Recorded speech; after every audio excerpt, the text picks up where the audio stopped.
que voy a leer es de un autor poco conocido como escritor, más bien conocido como político, y poco reconocido como premio Nobel, que todo mundo cree que lo ganó por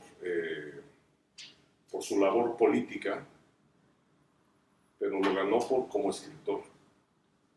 Y este autor se llama Winston Churchill.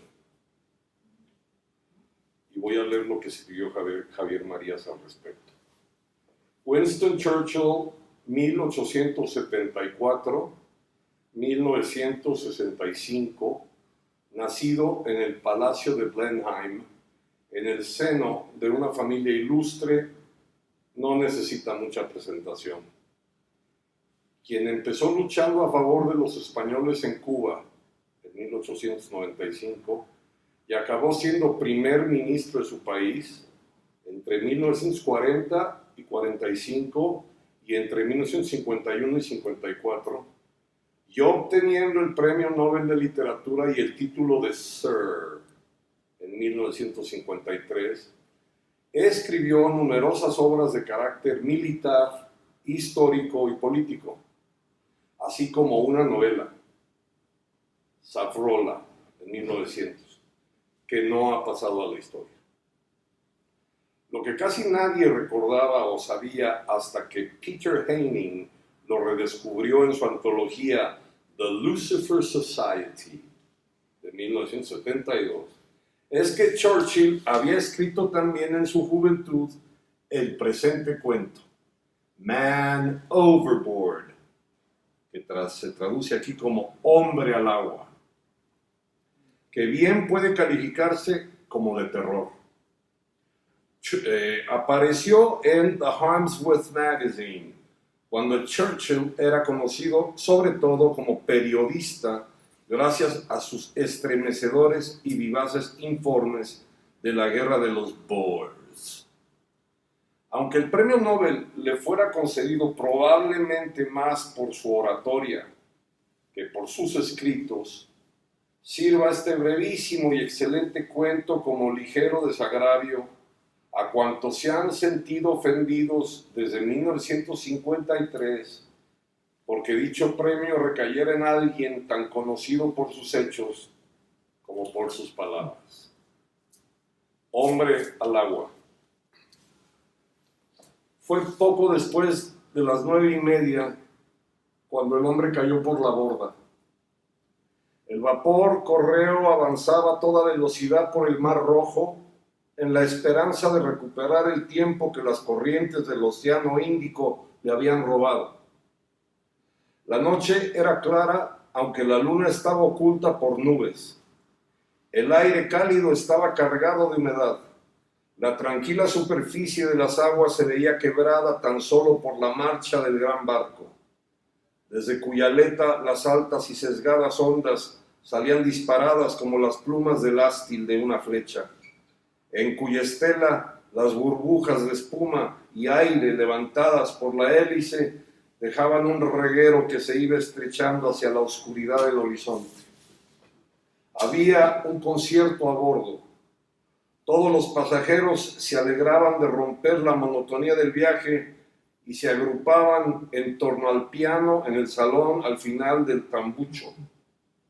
Las cubiertas estaban desiertas. El hombre había estado escuchando la música y acompañando las canciones, pero hacía calor en la habitación y salió a fumar un cigarrillo y a disfrutar de una bocanada del aire que levantaba el rápido paso del barco. Era el único aire de todo el Mar Rojo aquella noche.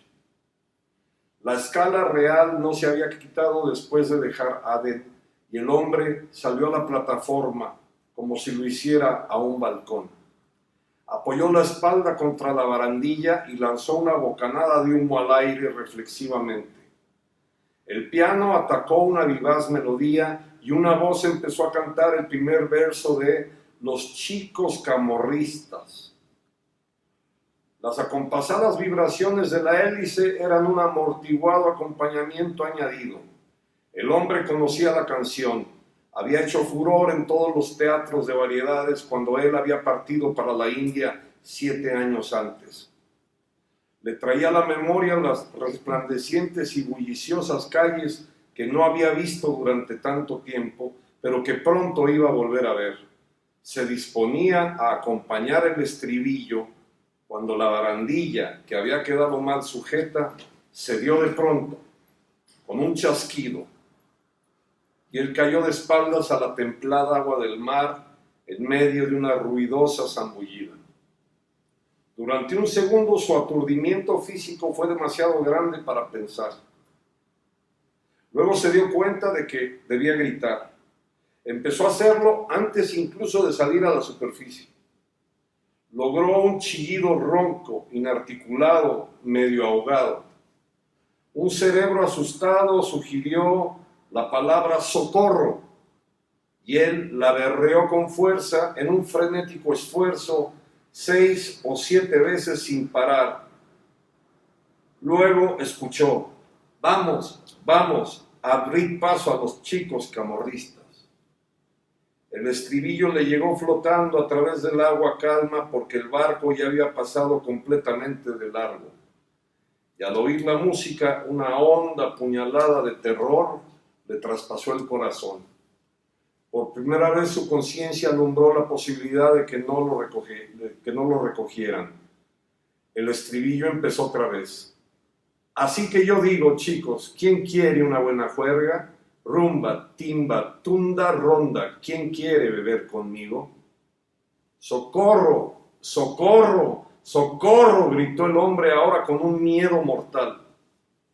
Por aquí nos gusta un vaso, por allá bronca y coristas. Vamos, vamos a abrir paso a los chicos camorristas. Las últimas palabras se arrastraron cada vez más débiles. El barco navegaba rápido. El comienzo del segundo verso quedó confuso y quebrado por la creciente distancia. La oscura silueta del gran casco se iba difuminando. La luz de la propia popa menguaba. Entonces se echó a nadar tras ellas con furiosa energía, deteniéndose cada 12 brazadas para lanzar prolongados y enloquecidos gritos. Las agitadas aguas del mar empezaron a estabilizar y a quedar de nuevo en reposo, y las amplias ondas se convirtieron en rizos. La efervescente confusión de la hélice se elevó con un burbujeo y desapareció. El ruido de la marcha y los sonidos de la vida y la música se desvanecieron. El barco no era más que una luz aislada que se iba apagando sobre la negrura de las aguas y una sombra oscura contra el más pálido cielo. Por fin el hombre cobró plena conciencia y dejó de nadar. Estaba solo, abandonado. Al comprender esto le dio vueltas el cerebro. Echó de nuevo a nadar, solo que ahora en vez de gritar rezó. Rezos insensatos, incoherentes, las palabras tropezándose unas con otras. De pronto una luz pareció parpadear y aclararse a lo lejos. Una oleada de júbilo y esperanza recorrió velozmente su cerebro. Iban a parar, iban a hacer girar el barco y regresar, y con la esperanza vino la gratitud. Su plegaria era atendida, entrecortadas palabras de agradecimiento afloraron a sus labios. Se paró y vigiló atentamente la luz, el alma en los ojos. Según la mirada, la luz fue haciéndose gradualmente más y más pequeña. Entonces el hombre supo que su suerte estaba echada. La desesperación sucedió a la esperanza. La gratitud dio paso a las maldiciones. Golpeando el agua con sus brazos, deliró de impotencia. Prorrumpió en horribles juramentos, tan entrecortados como sus plegarias e igualmente ignorados. Pasó el arrebato de cólera, apremiado por el cansancio en aumento. Se quedó en silencio como estaba el mar, pues hasta los rizos se iban aplacando en la lisa uniformidad de la superficie. Siguió nadando mecánicamente tras la estela del barco, sollozando calladamente para sí en la desdicha del miedo. Y la luz de la popa se convirtió en una mota minúscula, más amarilla pero apenas más grande que algunas de las estrellas que relucían aquí y allá entre las nubes. Pasaron casi 20 minutos y el cansancio del hombre empezó a tornarse agotamiento. El abrumador sentido de lo inevitable lo oprimía. Con la fatiga vino un extraño consuelo. No tendrá que nadar interminablemente hasta Suez. Había otro camino. Moriría. Renunciaría a su existencia, ya que había sido abandonado así. Alzó las manos impulsivamente y se hundió. Bajó a través de la templada agua. Lo asió la muerte física y empezó a ahogarse. El dolor de aquel salvaje hacimiento hizo retornar su cólera. Luchó furiosamente con él. Agitando brazos y piernas, trató de volver al aire.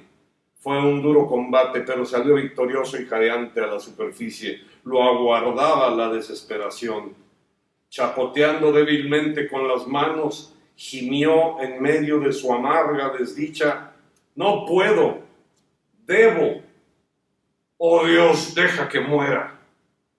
La luna, que estaba en su tercera fase, se abrió paso entre las nubes que la ocultaban y dejó caer un pálido, suave brillo por encima del mar.